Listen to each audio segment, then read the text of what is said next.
Hello दोस्तों, स्वागत है आपका हमारे इस YouTube चैनल पे।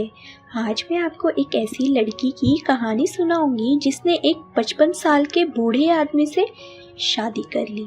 तो चलिए सुनते हैं एक ऐसी ही लड़की की अनोखी कहानी। लेकिन दोस्तों, कहानी को शुरू करने से पहले एक ज़रूरी बात, अगर आपने हमारे चैनल को सब्सक्राइब नहीं किया है तो पहले आप जल्दी से चैनल को सब्सक्राइब कर दीजिए ताकि आपको हमारी नई नई कहानियों की जो नोटिफिकेशन है वो सबसे पहले आपको मिलती रहे। मेरे घर के दूसरे तरफ एक कोने में एक आदमी की छोटी सी दुकान थी। उस आदमी का नाम किशोरी लाल था।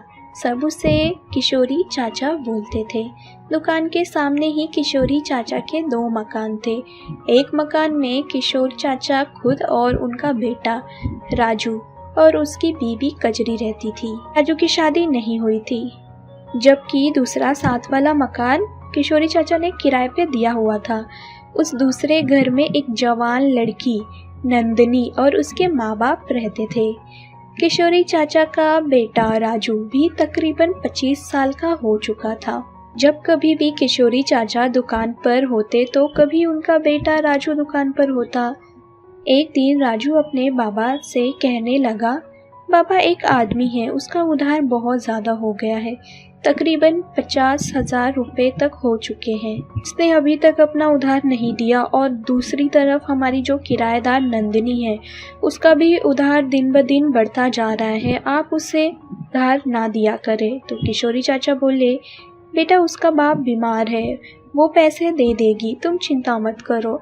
तो किशोरी चाचा का बेटा राजू घर चला गया और थोड़ी देर बाद किशोरी चाचा की दुकान पर नंदिनी आ गई और किशोरी चाचा को बोली, क्या हाल है आपका? तो चाचा बोले, ठीक, तुम सुनाओ, तुम कैसी हो नंदिनी? तो नंदिनी ने कहा, सब ठीक है, मुझे 2 किलो चावल दे दे और मेरे खाते में लिख देना, मैं आपको बाद में पैसे दे दूंगी। तो किशोरी चाचा बोले, अच्छा ठीक है, वैसे क्या बना रही हो तुम जो 2 किलो चावल लेकर जा रही हो? तो नंदिनी बोली, घर में 2 लोग हैं, वो लोग आने वाले हैं। तो किशोरी चाचा बोले, क्यों, कौन आने वाला है? तुम्हें देखने के लिए कोई आ रहा है क्या? नंदिनी बोली, हाँ, मुझे देखने के लिए लड़के वाले आ रहे हैं। किशोरी चाचा बोले, नंदिनी, तुमसे एक बात पूछूं? तो नंदिनी ने कहा, हाँ पूछिए। तो उन्होंने बोला, अगर आज तुम्हारा रिश्ता ना हुआ तो? नंदिनी बोली, तो क्या होगा, मैं कौन सी मरी जा रही हूँ शादी के लिए, बस जरा उम्र ही तो ज़्यादा हो रही है। तो किशोरी चाचा बोले, लेकिन मैं तो मरा जा रहा हूँ ना। तो नंदिनी बोली, क्या मतलब है आपका? किशोरी चाचा ने कहा, हमारी 1 साल से दोस्ती है, तुम तो जानती ही हो, मैं तुम्हें पसंद करता हूँ, तो क्या तुम मुझसे शादी करोगी? तुम मुझसे ही शादी कर लो, इसलिए मैं तुम्हें उधार भी दे देता हूँ और तुमसे ज़्यादा किराए का पैसा भी नहीं लेता हूँ। और ये बात मेरे घर वालों को नहीं पता है कि मैं तुम्हें पसंद करता हूँ, लेकिन तुम तो जानती हो ना कि मैं तुम्हें पसंद करता हूँ। नंदिनी कुछ नहीं कही और मुस्कुराकर वहाँ से चल दी। किशोरी चाचा और नंदिनी की मुलाकातें अब बढ़ने लगी थी। अब दोनों एक दूसरे से मोहब्बत करने लगी थी। नंदिनी भी किशोरी चाचा को पसंद करती थी। किशोरी चाचा उसके घर भी जाने लगे थे। काफ़ी देर तक वो उनके घर जाकर बैठे रहते, लेकिन किसी को कानो कान खबर नहीं हुई।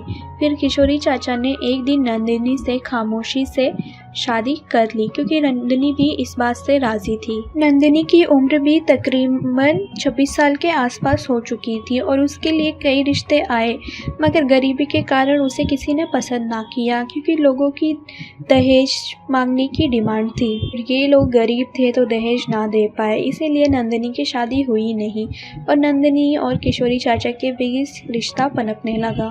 किशोरी चाचा की पहली पत्नी होते हुए भी उन्होंने दूसरी शादी कर ली थी और ये बात किसी को पता भी ना चल सका था कि नंदिनी भी किशोरी चाचा को पसंद करती थी और जिस मकान में नंदिनी रहती थी वो मकान भी किशोरी चाचा ने अब नंदिनी के नाम पर कर दिया था। एक दिन किशोरी चाचा रात को देर से अपने घर आए तो उनकी पहली पत्नी कजरी ने कहा, इतने देर से क्यों आए हो? किशोरी चाचा बोले, देर हो गई तो क्या हुआ, अब कुछ खाने दो मुझे। कजरी बोली, अब देर से आए हो तो जाओ, खुद ही किचन से लेकर खा लो और मुझे ना बोलो। किशोरी चाचा ने किचन में जाकर देखा तो बिरयानी रखी हुई थी। कजरी बोली, ये तुम्हारी चहेती नंदिनी ने दिया है। किशोरी चाचा बोले, ऐसी बात नहीं, तुम ऐसी ही उसे मेरी चहेती कर रही हो। ऐसी बात नहीं है, वो बहुत अच्छी लड़की है और बहुत समझदार लड़की है, वो हमारा ध्यान भी रखती है, बस थोड़ा उसका शादी का प्रॉब्लम है, लेकिन वो भी सॉल्व हो जाएगा, तुम चिंता मत करो। उनकी पत्नी बोली, वाह, बड़ा तारीफ कर रहे हो उसकी, क्या बात है आज? ये तुम्हारे बीच कुछ चल तो नहीं रहा? तो किशोरी चाचा डरते हुए बोले, नहीं नहीं, कैसी बात करती हो तुम, ऐसा कुछ भी नहीं है। किशोरी चाचा बोले, नंदिनी की शादी होने वाली है। तो उनकी पत्नी बोली, अब उसकी कौन सी उम्र है जो शादी कर लेगी? तो किशोरी चाचा ने कहा, चुप हो जाओ और मुझे खाना खाने दो। की पत्नी कमरे में जाकर सो गई। अगले दिन कजरी ने अपने बेटे राजू से पूछा, बेटा, क्या नंदिनी तुम्हारे बाबा की दुकान पर आती जाती रहती है? राजू बोला, हाँ, वो तो ऐसे ही आती है जैसे उसके ही बाप की दुकान हो, और उसके उधार का खाता भी बहुत बढ़ गया है अम्मी। अगर ऐसे ही चलता रहा, एक दिन बाबा सब उसी को ही दे देंगे और हम खाली हाथ रह जाएंगे। और मुझे तो ये लगता है कहीं दोनों के बीच कोई चक्कर तो नहीं चल रहा। कजरी बोली, बेटा, कहीं कुछ दाल में काला तो नहीं? राजू बोला, हाँ माँ, मुझे भी ऐसे ही लगता है, बाबा तो उसकी बड़ी तारीफें करते हैं। कजरी बोली, बेटा, तुम एक काम करो, पता करो कि इसका क्या मामला है। जब राजू ने अपने बाबा किशोरी चाचा के बारे में पता करना शुरू किया तो उसे पता लगा कि उसके बाबा और नंदिनी के दरमियान एक दोस्ती है, लेकिन राजू को अपने बाप की शादी का कुछ पता नहीं चल सका। उसे लगा कि इन दोनों की दोस्ती है जो कि गलत है, और शादी का उसे कुछ भी पता ना चला क्योंकि दोनों ने चुपके से शादी की थी। अगले दिन किशोरी चाचा बाजार गए हुए थे, तभी दुकान पर राजू ही था। तभी नंदिनी आई सामान खरीदने के लिए और एक लंबी सी लिस्ट लेकर बोली, तुम्हारे पिताजी कहाँ हैं? कहाँ गए हुए हैं? आज तो दिख ही नहीं रहे हैं। राजू बोला, बाबा आज बाजार गए हैं। नंदिनी बोली, ये लो, चीज़ों की लिस्ट है बहुत सारी, ये मुझे दे दो, मैं तुम्हें पैसे बाद में दे दूंगी। राजू बोला, पैसे तो है ना आपके पास? नंदिनी बोली, वो मैं किशोरी चाचा से बात कर लूँगी, तुम मुझे सामान दे दो। राजू ने कहा, बाबा ने मना किया है उधार देने के लिए। नंदिनी तिलमिलाती हुई गुस्से में वापस चली गई। वो जानती थी कि राजू झूठ बोल रहा है और उसे सामान नहीं देना चाहता। नंदिनी को सामान ना मिला और वो वापस लौटकर अपने घर आ गई। रात को जब किशोरी चाचा उसके घर गए तो नंदिनी उन्हें देखकर रोने लगी और कहने लगी कि तुम्हारे बेटे ने मेरी बहुत बेइज्जती की है, तुम सबको बता दो कि मैं तुम्हारी पत्नी हूँ और हमने शादी कर ली है, तब तक हम ऐसे चुपके से रहेंगे, सच सबके सामने आना जरूरी है। किशोरी चाचा बोले, ठीक है, तुम चिंता मत करो। फिर दूसरे दिन कुछ गुंडों ने किशोरी चाचा को दुकान में से निकालकर बहुत पीटा और इतना पीटा कि उनकी मौत हो गई। किशोरी चाचा मर गए और पुलिस ने जब पता लगाया तो सारा सच सबके सामने आ गया। दरअसल किशोरी चाचा के बेटे ने ही सब गुंडों को पैसे देकर बुलवाया था और अपने बाप को मरवा दिया। राजू ने ये बात कबूली और कहा कि मुझे पता लग चुका था कि मेरे बाप ने इस नंदिनी से शादी कर ली है। मेरा गुस्सा बढ़ने लगा और इसी वजह से मैंने गुंडों को पैसे देकर कहा कि वो मेरे बाप को मार दे, कि मैं नहीं चाहता कि ऐसा बाप इस दुनिया में रहे, क्योंकि इस मेरे बाप ने एक मकान भी उस नंदिनी के नाम कर दिया, वो भिखारी नंदिनी के नाम। उसके पास कुछ ना था और उससे शादी भी कर ली। उस औरत को मेरा बाप मेरी माँ का हक दे रहा था, इसलिए मैंने अपने ही बाप का कत्ल कर दिया। राजू तो जेल में चला गया। किशोरी चाचा की पत्नी कजरी और उसकी दूसरी पत्नी नंदिनी दोनों ही अब विधवा हो चुके थे। दोनों के पास अब कुछ भी ना बचा था। नंदिनी के नाम पे वो घर था, इसलिए वो वहीं रहने लगी, क्योंकि उसके नाम पे ही सारी जायदाद की हुई थी। इसलिए कजरी ना चाहते हुए भी उसे निकाल नहीं सकती थी, तो वो कर भी क्या सकती थी। आखिर उसके पति ने उसे धोखा दिया और बुढ़ापे में दूसरी शादी कर ली। नंदिनी ने भी पैसों के खातिर किशोरी चाचा को बेवकूफ़ बनाया और उनसे शादी कर ली। अगर किशोरी चाचा नंदिनी से अपने ताल्लुकात ना बढ़ाता और ना ही दूसरी शादी करता तो शायद आज किशोरी लाल जिंदा होता।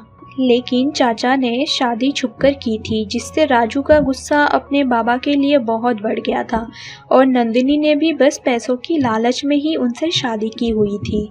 उसे सिर्फ अपने घर का खर्चा चलाने के लिए, ताकि उसे घर मिल सके और किराए का पैसा भी ना देना पड़े। ऊपर से मुफ्त का राशन पानी सब उसे मिलता रहे। वो जानती थी कि वो कभी भी मर जाएगा, इसलिए उसने उस बूढ़े आदमी से शादी कर ली थी। खैर, अब इसका अंजाम यही हुआ कि किशोरी चाचा की मौत हो गई और राजू जेल में चला गया। इस शादी से किसी को कुछ हासिल ना हुआ सिवाय नंदिनी के। नंदिनी को तो रहने को घर मिल गया, लेकिन उसने कजरी की जिंदगी और उसके बेटे राजू की जिंदगी, दोनों की जिंदगियां बर्बाद कर दी और साथ में ही चोरी लाल को भी मरवा दिया। ये सारी गलती थी नंदिनी की। ना वो शादी करती, ना ऐसा कुछ होता। उसने किशोरी चाचा को अपने जाल में फंसाया और शादी के लिए मजबूर कर दिया, और किशोरी चाचा भी उसके जाल में फंस गए। बुढ़ापे में आकर उन्होंने अपने परिवार का भी ना सोचा और उससे जाके दूसरी शादी भी कर ली। इसका नतीजा यही हुआ कि उनकी ही मौत हो गई और उनका घर तबाह हो गया। तो दोस्तों, अगर आपको हमारी ये कहानी पसंद आई हो तो कहानी को लाइक और शेयर करना ना भूलें दोस्तों, ताकि हम आपके लिए नई नई कहानियाँ लेकर आते रहें। दोस्तों, हमें कमेंट करके इस कहानी के बारे में अपनी राय ज़रूर दें कि आपको हमारी ये कहानी कैसी लगी। क्या किशोरी चाचा ने सही किया था शादी करके नंदिनी से, और क्या नंदिनी ने सही किया था सो की लालच में उनसे शादी करके उन्हें जाल में फंसाकर? हमें कमेंट करके अपनी राय ज़रूर दे दोस्तों। तो दोस्तों, हम फिर मिलते हैं अपनी एक और नई कहानी के साथ।